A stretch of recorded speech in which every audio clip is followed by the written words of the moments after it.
Nigel Farage, he joined forces with the Swedish Democrats in the European Parliament.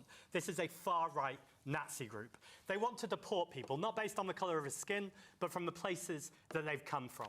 They also, Nigel Farage, talked about it being the end of democracy because of the way certain ethnic minorities are voting. These aren't robust words, as Annabelle called them earlier, or we've heard on the conversation. This is racism, it's fascism, and we should call it out. Zia.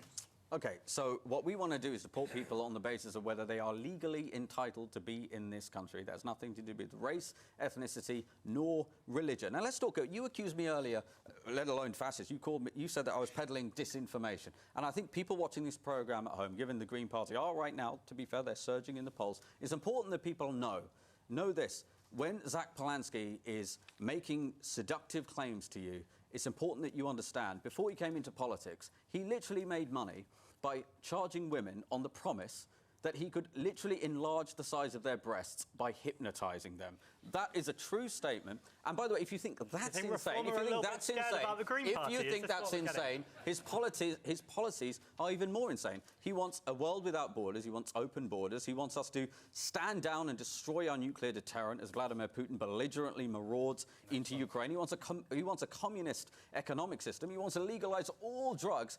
And in Zack Polanski's version of Britain, his version of Britain, it is legal to sell fentanyl, crack cocaine and heroin, but illegal to rent your flat out. This is the most unserious person to enter British politics in my lifetime. OK, listen, so I'm going to let you respond. There's a whole heap of things there. Do you want to start off with the hypnotherapy? Well, because not everyone may be aware of it, but as I understand it, you spoke to a journalist in The Sun who came to you and said, can you make my breast bigger through hypnotherapy? And you said, yes, and gave it a go. I said no. And they said, would you be willing to do it as an experiment? I said, as long as you make it clear, it's not something I do, it's not something I charge for, it's absolutely Zack, that's not true. I'm sorry, Zack. I'm sorry, I've got a correct record on that. That is not true. And then actually, amazingly, hang on a minute. When you talk over each other, no one at home can hear. As I remember, you were quoted as saying, actually, loads of people might go for this because it's safer and cheaper than a boob job. Yeah. Right, so this was 12 years ago, before I was a politician. Just giving you the chance to respond. I think it's important to own when you've made a mistake, and I've owned that.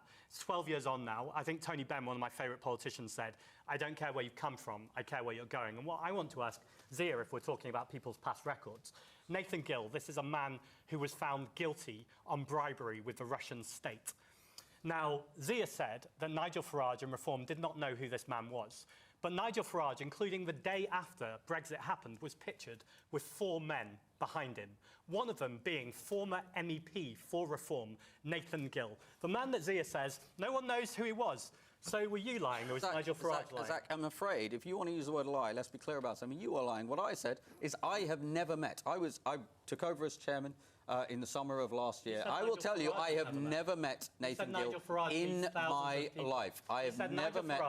has met thousands of people. He doesn't know who this man is. So was that a lie? I said he meets tens of thousands across the course of a year. Over the course of a year. And Zack, is this believable? At the time that this guy was the Welsh leader, Reform was polling at like 1% in Wales. Listen, here are the facts of the matter. Reform. Hang on.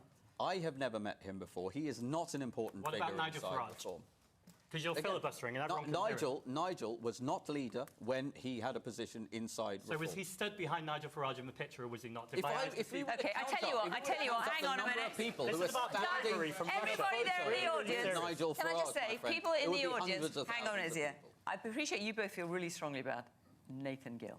But I can see that people in the audience are going, you know, I'm not sure this is going to make an enormous... bribery from Russia. Right, OK.